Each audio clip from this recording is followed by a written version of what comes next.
ಕನ್ನಡಿಗರ number 1 choice Kannada matrimony.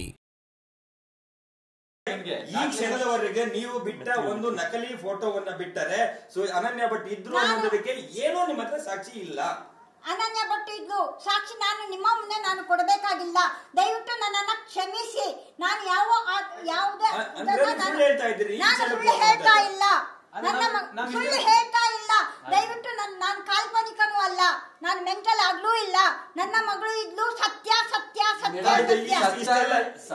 ಅವರು death ಆದ್ರು ಅಂತ ಹೇಳಿದ್ರಲ್ಲ, ಅವಾಗ ಹೋಗಿ ಕಂಪ್ಲೇಂಟ್ ಕೊಡ್ಲಿಲ್ಲ. ಯಾವಾಗ ಡೆತ್ ಆದವಾಗ ನಾಪತ್ತೆ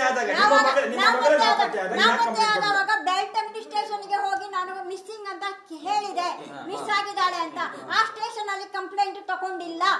ನೀವು ಎಜುಕೇಟೆಡ್ ಇದ್ದೀರಿ, ಸಿಬಿಐ ಕೆಲಸ ಅಟ್ಲೀಸ್ಟ್ ಮೇಲಧಿಕಾರಿಗಳಿಗೆ ಬೆಂಗಳೂರಲ್ಲಿ ಬದುಕ್ತಿದ್ದೀರಿ, ಲೆಟರ್ ಬರೀಬಹುದು. ಒಂದು ನಿಮಿಷ ನೀವು ನನ್ನ ಮಾತನ್ನ ಕೇಳ್ತೀರಾ? ನೀವು ಎಲ್ಲದಕ್ಕೂ ನೀವೇ ಇದನ್ನು ಹೇಳಿದ್ರೆ ನಾನು ಉತ್ತರ ಕೊಡಕ್ಕಾಗಲ್ಲ. ಕನ್ನಡ ಮ್ಯಾಟ್ರಿಮೋನಿಯಲ್ಲಿ ಹೇರಾಳವಾದ ಚಾಯ್ಸ್ ಇದೆ. ಲಕ್ಷಾಂತರ ಜನರಿಗೆ ನಮ್ಮ ಕನ್ನಡ ಮ್ಯಾಟ್ರಿಮೋನಿ ಮೂಲಕ ಮದುವೆ ಆಗಿದೆ. ಇದಕ್ಕಿಂತ ಬೇರೇನ್ ಬೇಕು? ಕನ್ನಡಿಗರ ನಂಬರ್ 1 ಚಾಯ್ಸ್ ಕನ್ನಡ ಮ್ಯಾಟ್ರಿಮೋನಿ. ಈಗ ನಾನು ಕೊಡ್ತಾ ಇದ್ದೀನಿ. ನಾನು ಬೆಳ್ತಂಗಡಿ ಸ್ಟೇಷನ್ ಗೆ ಕಂಪ್ಲೇಂಟ್ ಕೊಡಕ್ ಹೋದವಾಗ ಕಂಪ್ಲೇಂಟ್ ತಗೊಂಡಿಲ್ಲ. ಮಿಸ್ಸಿಂಗ್ ಅಂತ ಕೊಟ್ಟಾಗ ಯಾರಿದ್ರು ಅಂತ ನನಗೆ ಇವಾಗ ನೆನಪಿಲ್ಲ. ಅದನ್ನು ನಾನು ಸ್ಪಷ್ಟಪಡಿಸ್ತೀನಿ. ನನಗೆ ಎಲ್ಲಾನು ನೆನಪಿಟ್ಕೊಳ್ಳಕ್ಕೆ ನನಗೆ ಆಗಲ್ಲ. ಸುಜಾತ ಭಟ್ ಅವರೇ, ಒಂದು ನಿಮಿಷ. ನಾನು ಹೇಳ್ತಾ ಇರೋದು ಇಷ್ಟೇ. ನನ್ನ ಮಗಳು ಕಾಣೆಯಾಗಿದ್ದಾಳೆ ಅಂತ ನಾನು ಕಂಪ್ಲೇಂಟ್ ಕೊಡಕ್ಕೆ ಹೋದವಾಗ ಬೆಳ್ತಂಗಡಿ ಸ್ಟೇಷನ್ ಅಲ್ಲಿ ತಗೊಂಡಿಲ್ಲ.